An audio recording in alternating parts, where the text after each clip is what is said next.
Emily Wallstrom had her dad cremated and learned the only way the funeral home could ship his remains to her in Montreal was through Canada Post. They told me they would be able to ship him out on the 12th and that he would arrive on the 20th of November. On the 13th, the tracker showed the remains were at a Canada Post sorting facility in Richmond. 2 days later, the union went on strike. I don't know where in transit his remains stopped once the strike started. I don't know. I don't know anything. I'm just sort of left wondering where he is, when will he arrive, and how can this happen? Wallstrom is shocked human remains aren't on the Canada Post essential deliveries list during the strike. You're taking someone's loved one from point A to point B. Now in the middle, you expect to just say, well, we're stopping it here in limbo, in the middle of nowhere. In a statement, Canada Post said, "This is a difficult situation and we sympathize. But unfortunately, Cup W's decision to launch a national strike means we're not able to process or deliver items. Any mail and parcels in the postal network have been secured and will be delivered in a first-in, first-out basis once operations resume." Hi guys, welcome back to my channel. Thank you so much for clicking on the video. So today we are talking about the Canada Post strike that's happening all across Canada. So over 55,000 Canada Post workers have been on strike since November 15. So we have not been receiving mail at all. So if there's Christmas packages or important packages that you're expecting to receive, you will not be receiving it anytime soon, because number one, the packages that's been sent out since as of the 15th of November or probably before then, those are all somewhere in warehouses waiting to be sought through. So if you have a package that's sent out anytime now, you will not be getting those before Christmas, because they have to sort all that through before, because they'll be going day by day from the previous packages that were sent out. So we have not been received packages for the last 3 weeks. No mail, no power bill, no nothing like that. But the one that gets me, guys, is the one that the daughter is waiting on her father remain here in Montreal, Canada, and that has not gotten to her as yet because it's in limbo somewhere with Canada Post. So the funeral home was supposed to ship her father's remain, and they chose to ship it through Canada Post, because I guess that was the only way that she could have had it shipped, and it got caught in all this crossfire, so she has no idea where his remain is. And then the next thing, guys, over $1 billion is lost from small business so far since the Canada Post been on strike. So all these small businesses are going under because of this Canada Post strike, and I am so with people that wants to strike. I am, because that's your right. But in the middle of the holiday, I don't know if I can support that. But I support striking because that's your right, right? Because you shouldn't be working 5 days a week, 40 hours or whatever, and can barely afford your rent or your food, the bare minimum, and at the cost of living being so high, it is hard to keep up. So that's what they're striking for, is a better pension plan, more wages increase and stuff like that, and there is no agreement. So they are still on strike and still going into the holidays. So guys, let me know what your thoughts are, and know at this stop packages from coming from the United States. The Post strike is now in its third week, with the holidays fast approaching. After a breakdown in negotiations last week between the Crown Corporation and its workers, both sides are hoping to get things back on track this week. Greg Ross brings us up to speed. Canada Post workers used fire pits to stay warm on one of the coldest days they've seen on the picket lines since going on strike more than 2 weeks ago. My feet are a little cold, my hands are cold.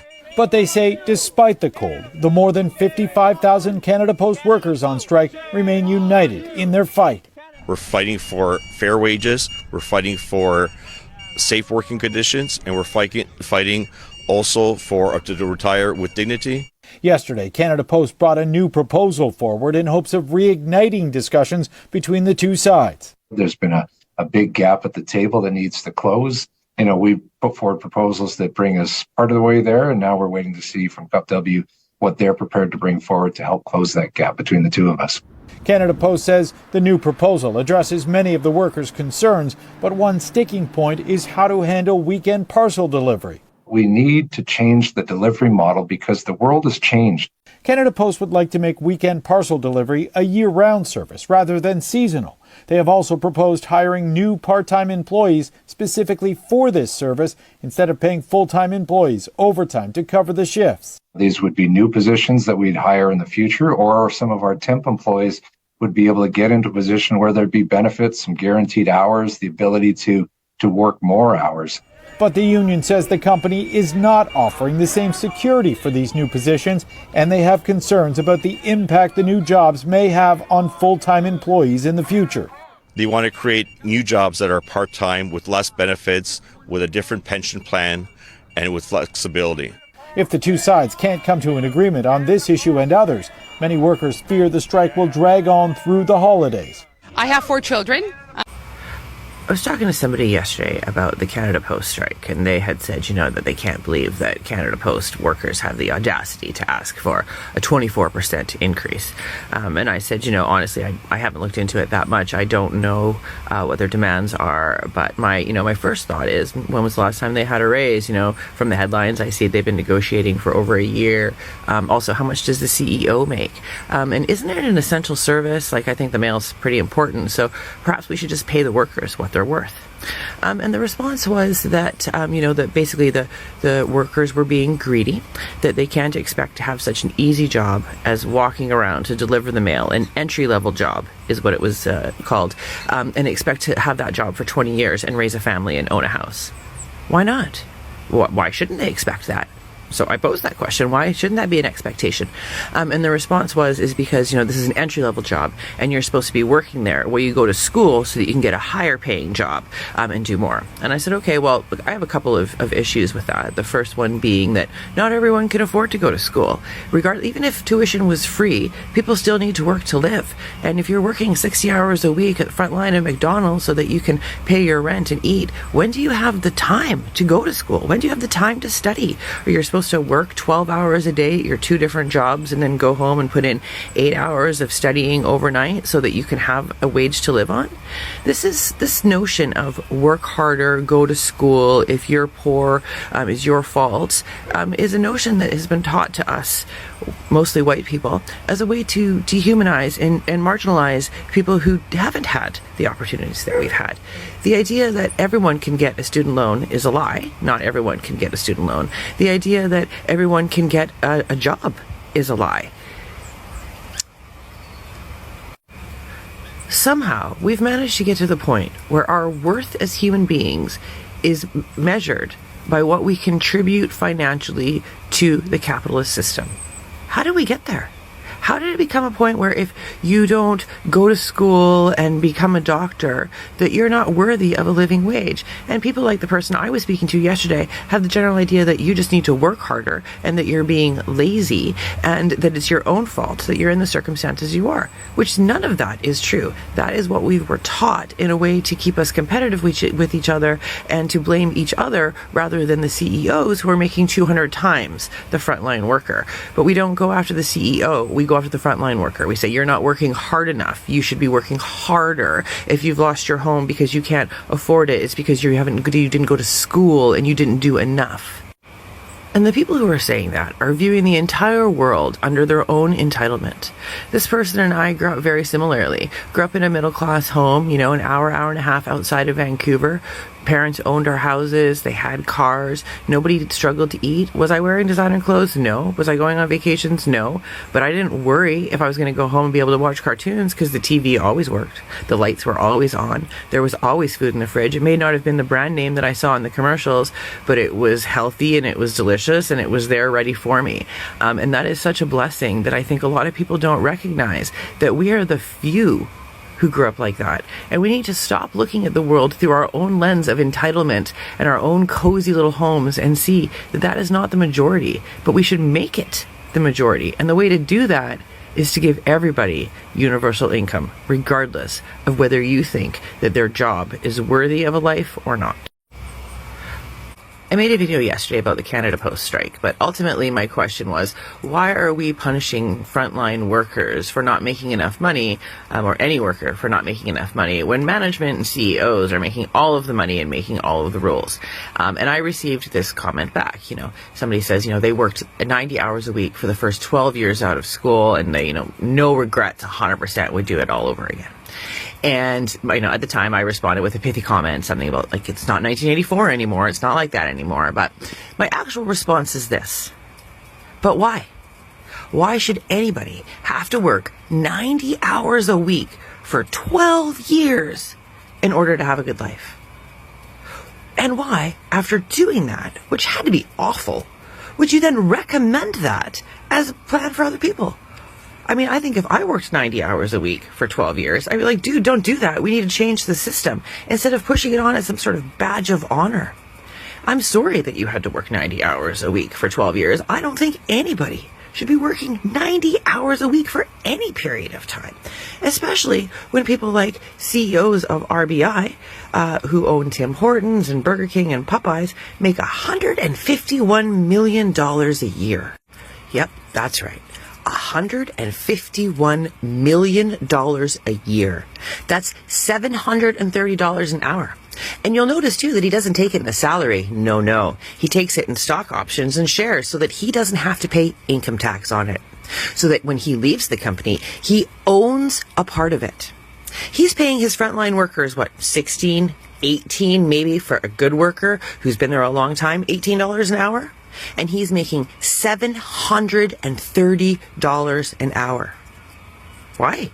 Why are we accepting that? Why is that okay? Why are we discussing whether or not Canada Post workers should make $30 or $35 an hour when other people are making $730 an hour? $151 million a year. I don't even know what I would do with $151 million in my lifetime. Let's stop arguing amongst each other and turn our gaze upwards. Let's look at these CEOs who think it's totally okay to jack up prices on tea and marginalize his workers and hold back retirement benefits. None of them have any retirement benefits, but he sure does. He's got stock options in a company that he makes $150 million a year at. That's the issue, my friends.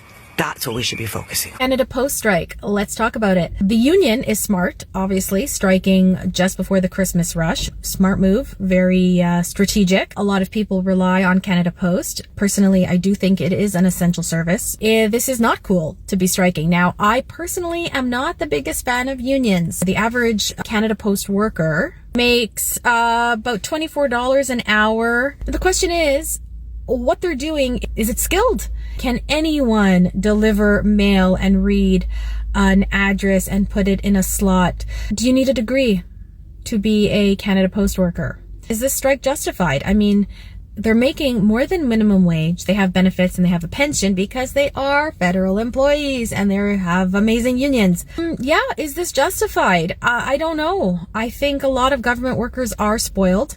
I do believe that. I think people in the private sector work a lot harder and make a lot less. They do have to work in inclement weather, which is not cool. I know it's not fun to be walking around in freezing rain and snow delivering mail. What do you think? Is this going to disrupt your Christmas present delivery season? Day 11 in the Canada Post workers' strike and still no deal has been reached. Be careful if you end up online shopping for Black Friday or for Christmas because you likely won't get your parcel anytime soon. So talks have been ongoing between the union and Canada Post. They've even brought in mediators. Still no deal has been reached. Wages and pensions are big sticking points, as well as full-time versus part-time and contract employees. Canada Post says that both sides remain far apart at the bargaining table, but they remain committed to reaching a deal. Speaking with some workers, they said, look, we want to get back to work. It's a busy time. They hope that it'll happen sometime this week. But again, no deal has been reached at this time. No idea when it will. Okay, TikTok. So the Canada Post strike is going strong, even though it's the weekend and packages and stuff don't actually move on the weekend. And let's take a look at who to blame. And I'm going to give you the first clue. It's not the workers or small businesses. So here's Canada Post executive leadership. First thing we're going to notice, they're all a bunch of mighty white folks. Because of course they are. Number 1 on the hit list is President and CEO Doug Ettinger. He's your typical corporate shill, has worked for companies like Coca-Cola and Nestle, right there. And he went to Dalhousie University. That should tell you all you need to know about that kind of a shitheel. Dalhousie, ew. Second in blame is Jan C. Faryashevsky, the chief financial officer. Another corporate shill, worked for companies like Coca-Cola. Yep, that fluent in French, English, and Polish, just like me. Tufts University MBA. And he's been financially running the company into the ground on purpose. Then we've got Manon Fortin, the Chief Operating Officer. And it looks like she's worked for Canada Post for 27 years in retail and operations, so she might know what she's doing, but because she's gone corporate, she has lost touch with what the workers are doing. We've also got Rod Hart, Chief Customer and Marketing Officer. I mean, look at this fucking guy, used car salesman, straight up. And he started working at Canada Post in 1994, so he's been there for a while. Does a shitty fucking job, though, because Canada Post has terrible, terrible marketing. And also went to University of Western Ontario. Ew. And then we have Susan Margleys, Chief People and Safety Officer. Yep, just a basic human resource corporate drone. Doesn't give a shit about people. All she's doing is protecting the company. And of course, yeah, she's in charge of bargaining. So you know that when dealing with the union, she's the fucking hatchet man for the corporation. And then you've got a bunch of fucking vice presidents. Now, all these people are getting paid like $500,000, $250,000 a year to run Canada Post into the ground. And one thing you have to understand about the corporate world is these people don't really fucking do anything. They push paper, they defer decisions, and they pass the buck, right? None of them will take responsibility for the failure of the organization, which is what their job really is to take responsibility. But they won't, because they're just corporate fucking shills who, very few of them have actually done a day of honest work in their lives. So finally, if you're going to blame someone for this Canada Post strike, don't blame the workers, because they're just trying to do their shitty fucking jobs, delivering your shit through rain or sleet or snow and your fucking dogs in the backyard, your loving pit bulls that are going to bite their fucking legs off. They're doing their jobs as best they can with what little they have. If you're going to blame someone, blame the fucking executive leadership, because it's their fault. They are the ones running the company into the ground. They are the ones who have never worked a day in their lives. And ultimately, they are the ones responsible for delaying your packages. So blame those pieces of shit. We don't think that's a good way. This is not a job we're out here making $70 an hour. Thank you. This is a job I'm out here making $21.80. And when you start talking about rent in Whitehorse, I don't think we're asking for unreasonable cost of living increases across the way here. Yes, we have 62 members in the Yukon, and in Whitehorse itself we have about 55. And today we're expecting to get about 45 of those people out on the picket line here up at 2 Mile Hill. Are there northern elements to this? Yeah, I think safety is an issue. One of the things they want to do is take away the inside time for letter carriers, so you spend more time out walking during the day. So they want to up that from basically like 6 hours out walking outside to the full 8 hours walking outside. And you know that in January, this kind of thing, if you're delivering mail in 30 below on ice-covered streets and you have to walk around for 8 hours a day, like that's a very serious imposition to put a lot of letter carriers through. So we want those wage increases. We want to protect the retirement of new members that join up. They want to change the entire pension system so it's all the workers take all the risk as opposed to the corporation taking all the risk. And we don't think that's fair. We don't think that's a good way to work and live and retire with dignity. From a consumer point of view, tell me how this impacts the community. Well, I mean, you're going to notice that there's no mail coming to your door and there's no mail coming to your CMBs. Whitehorse gets a ton of parcels and packets for the size of population that we have. A lot of people do online orders, a lot of people do shipping, and Canada Post is the reliable way to get that here. You know, without a nationalized service like this, I don't think other companies would be servicing places like Whitehorse, and they certainly wouldn't be servicing places like the communities. You can say, oh, it costs too much to run, but you know, if it was all privatized, I don't think anyone in Dawson would be getting anything. You know, it would cost $1,000 to ship anything there. It's you know, we have to have this national system so that we can service all of our communities. Because everybody who lives here deserves to get mail, they deserve to get parcels, and sometimes it takes a national company to make that happen. So I've been doing some thinking and some research on this Canada Post strike. Did you know that Canada Post workers start off just letter carriers, like going door to door? From my research, they start off at like $21 an hour. The starting wage at Canada Post averages out apparently from $21 to $27. Now, the other thing when you work for Canada Post, it is a government thing. So you will have great benefits and a great pension. And here's the thing. Didn't y'all do a strike like last year or the year before, right before Christmas? Another thing, some of y'all been working there for 5, 10 plus years. So you all got to be making $30+ an hour. And if you're not, then you need to change employers, because as you can all know, Canada Post is losing millions and billions of dollars since 2017. So when Canada Post, y'all think about this, when and if Canada Post claims bankruptcy, you will have to then, Canada Post will go to the government to get you your severance package. And for all of yous that have been at Canada Post for more than 7 years, you're going to get ripped off so badly. Because when the government bails out a business for stuff like that, the most you can get for a severance package is 7 weeks.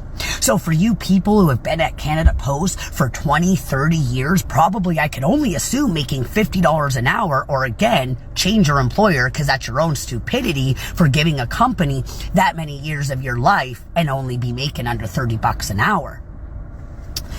And then you want more and you want more and you want more. And then think of all the people at Christmas time, yet again, have to be stressed out and pay extra money for FedEx and Pearl Later and all that because you all don't want to work 7 days a week. First, I was all supportive of the Canada Post strike, but as I learned things and I did my research, I think you guys are kind of selfish, and I think you're ignorant, and I think you're only thinking about yourselves. What about all those little kids that send letters to Santa and never even got answers back in the last few years? I know when I was a kid, and I'm 38 years old, and when I wrote my letter to Santa via Canada Post, I got a letter back, and so did my 10 brothers and sisters. Give or take, because not all of them were writing letters, but we all got them back. So I don't know what y'all been doing for the last 10 years, Canada Post and y'all workers, but this is my opinion. I think you guys are a little too entitled. I think you think your time is worth something, but yet you don't want to do the work. Sometimes you guys can't even get package delivered properly or not opened. So, let's give y'all some more money. And again, just before Christmas. So you're just selfish and you're inconsiderate and you're greedy.